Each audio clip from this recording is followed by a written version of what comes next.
Alors, la poussière d'os de Ben Steinbeck.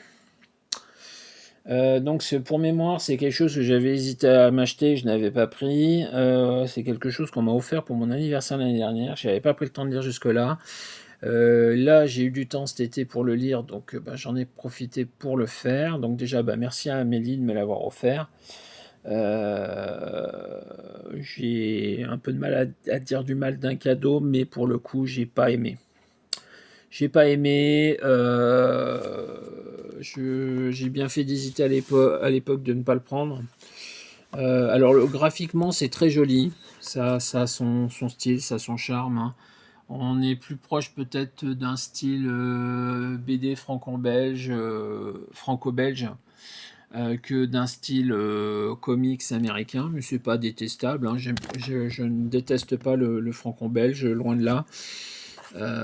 Mais l'histoire est beaucoup trop simpliste pour moi.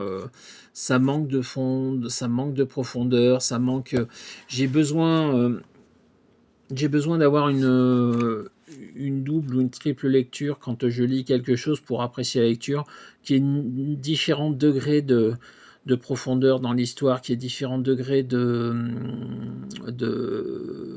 d'appréciation de l'histoire. Et là, c'est vraiment beaucoup trop simple pour moi. Donc,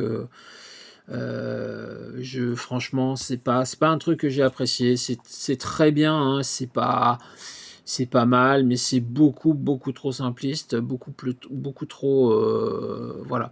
Ça manque de profondeur au niveau du scénario. C'est pas inintéressant, c'est pas nul, c'est pas, voilà, c'est juste que c'est pas pour moi, quoi. C'est vraiment, mais vraiment pas pour moi. Voilà.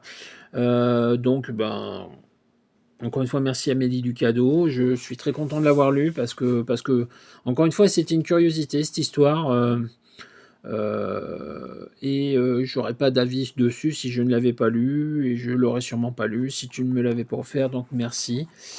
Mais par contre, oui, bon, c'est pas ma came. Voilà. À tout de suite pour la suite.